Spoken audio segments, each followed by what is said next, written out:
Head over to BoardGamePrices.com to see the best prices and availability for Gizmos and thousands of others. Hello my friends, it's the Game Boy Geek here, and today we're going to be in our workshop and trying to build all sorts of different gizmos. We're going to be using all sorts of different resources like batteries, turning them up, getting all the juice out of them, some heat, because that's going to conduct a lot of things that we build, and electricity. So today we're going to be checking out Gizmos. This is a 2 to 4 player engine building game. This is produced by CMON and designed by Phil Walker Harding. So I got a chance to play this way back at the CMON Expo, and I had done a sneak peek back then, but now my full review after playing it many more times. Let me show you how the game works. I'll see you at the other side.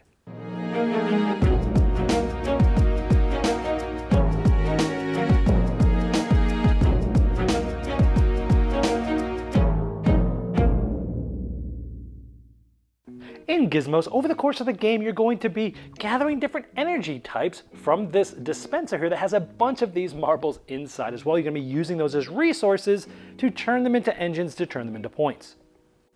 The game itself is very simple. On your turn, you have one of 4 different actions that you can take. Then it will simply be the next player's turn clockwise, and you continue this until the end of the game, so turns move very fast.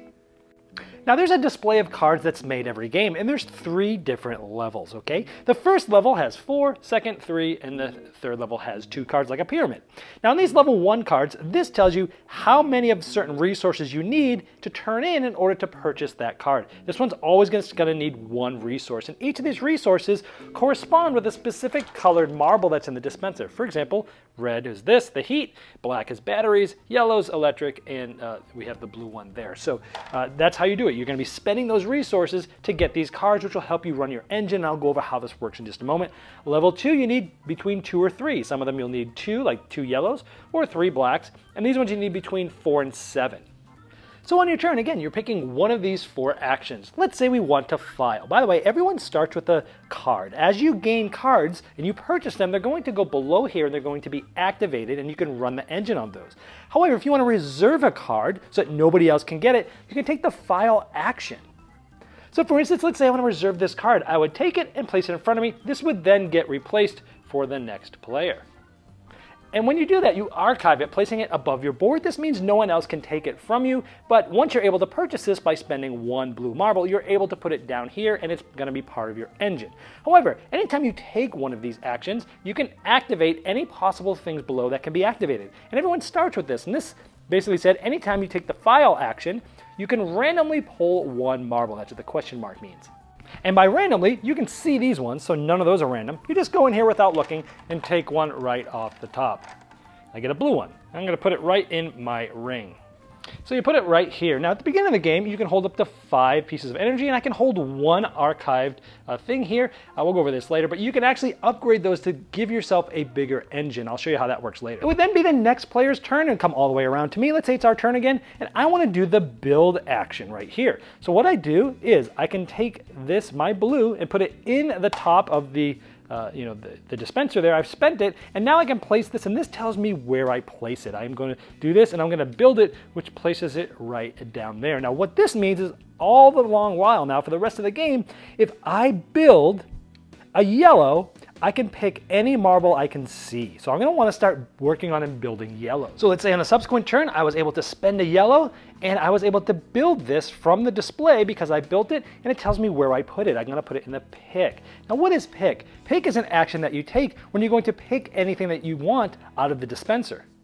And the cool thing was when I built this yellow, because I have this, when I build, I can take any one I want. So wow, I can take anything I want. That's great. So I'm going to take this and place this here. So as soon as I built this, it triggered this, which triggered that, which allowed me to pick something. Now, on the next turn, I can take a pick action, which is again, taking any one of these. But this says, if I take a black one, I then get a random one. So okay, cool. I'm going to take my action, my single action, I'm going to pick. I'm going to pick this black one. And because I did that, I'll get a random one out of the top, and we'll place it in here. Oh wow, another black one. And so that's how those sort of combo together. And as you get more and more, you'll just continue stacking them. Now the last type of cards that I haven't shown you yet is converters. What these converters do is basically they can turn things into. So if I had a blue energy, I can turn it into anything. So if I have this here, I essentially have 3 black if I want to. Black, black, and I can turn one of these into black. So converters actually, change one type of resource into another. And research is the last action we haven't talked about yet. That's when you're really going for the big ones. Now with that research, you can choose any one of these piles and you'll draw a certain amount of cards depending on how good your research is. And then you can pick one. You're trying to fish for things that you might be able to get. Like let's say I had a lot of blue, I could then pick this one and either build it or file it above for later. And then the rest of them go in the bottom of that pile. And there's also upgrades you can get, which now I can hold 6 marbles and I can research, and when I research, I draw 4 cards instead of 3. Now, all of these cards have a certain amount of points, some of them are 0, but these are points that you're gonna be getting at the end of the game. Also, some cards themselves will get you points as you do certain things, and sometimes you'll be getting tokens for those to keep track as well. Now let's take a look at some of the really powerful level 3 ones. Like this one says, for each marble you have in your ring at the end of the game, you'll get a point.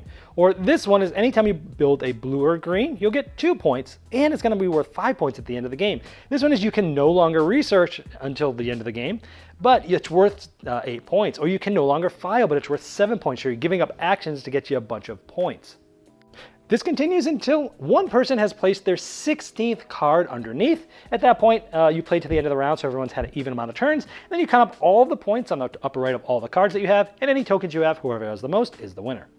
And the dispenser fits perfectly in the box put together. You just have to take the top off, which only takes a couple of seconds to put together. All right, well, there is Gizmos. As I mentioned in the overview, I first got a chance to check this out at the CMON Expo in May of this year, and it was amazing. I was very impressed with the game, but I only got to play it once, so I had done a sort of a sneak peek. I'd taken some pictures and kind of described at a high level how it worked, and then gave you my first impressions, which was glowing. Well, now that I've had the game for a while, I've had a chance to play it a lot more with all the different player counts, and so this is now my time for my full review. So first of all, table presence. Wow, this thing looks really cool when you walk by. It's got that big, huge container with all the marbles in it, and it looks cool as you walk by, and that's always a fun thing to have in a game. I say that this is sort of like Potion Explosion meets Splendor, because it is an engine builder, and you are pulling the marbles from a specific thing, the little track. Now, you're not having any chain reactions like you were in Potion Explosion, but, similar feel and tactical feel and look of that. Now, I will say it's Splendor 2.0, though, because this is, I would call this a next step game, or I would call Splendor a gateway game to get people in that have not really played the hobby-style games. I really like the quick turns in pacing. Even with 4 players, I mean, for most of the game, you're just going to be doing an action, go to the next player, do the action, do the next player. You kind of know what you're going to want to do. Certain things may change depending on what cards people take, but for the most part, the turns move really fast and the pacing is really good. Even with 4 players that know what they're doing, you can play this game in 40 minutes, and it feels like a much bigger game than that. It is an excellent, excellent engine builder. Like just all the different ways you can go. Everyone's going to sort of take a different path, and I like that it doesn't matter which path you take. They all feel very balanced, but man, the engine building in here is just it's so good. I love the chain reactions where almost halfway through the game, someone's probably gonna have like their first huge turn where it's like, hey, I'm gonna build and then pick, and then that allows me to pick a random, and this one allows me to do this.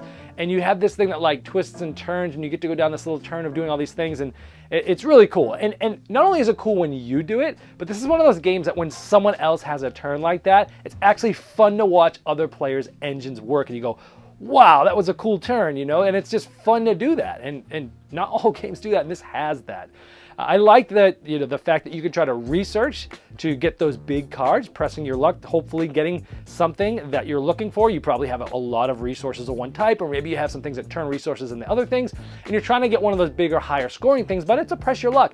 And I like that there's a certain amount of cards randomly removed at the beginning of the game, so you're never quite sure what's in there. I think that's a cool little aspect of the game. And I like that, increasing your capacity really allows your engine to crank, because at the beginning, you're only able to have a certain amount of marbles, but you can kind of work on that so at the end, you've got a ton of marbles in there. And there's some of those cards that we just talked about from researching that, hey, gives you a point for each one of those you have at the end of the game. So all different ways that you can go in this. The game is very inexpensive for what it is. I think it's about $30 online, which for what you're getting here is, wow, excellent, excellent value. I'm very impressed with this game. I've played it a lot since I've gotten it, and I just keep liking it more and more and more. It is fantastic. It's one of the best games I've played all year, for sure. But it does have some negatives. For one, I think the main one really is, I talked about how awesome this engine is, and it cranks and it cranks and it cranks. But as the game goes on, each of the turns do get a little longer just because people are doing more and more and more and more. So the downtime does start to creep in a little bit towards the end. And some of the turns at the end of the game can be a little bit harder to follow because of that, because there's so much going on. You really have to stay in tune and really be cognizant of what's going on. And that might just be a negative for some. It did not bother me that much because I just felt so engaged all the way through the game. But some players I played with felt the end of the game started to slow down a little bit. But again, you're still playing this game in 40 minutes, even with 4 players, and there's a ton going on. So overall, I love the game. It's getting a saxophone serenade, absolutely, coming into my gaming library, so let's go.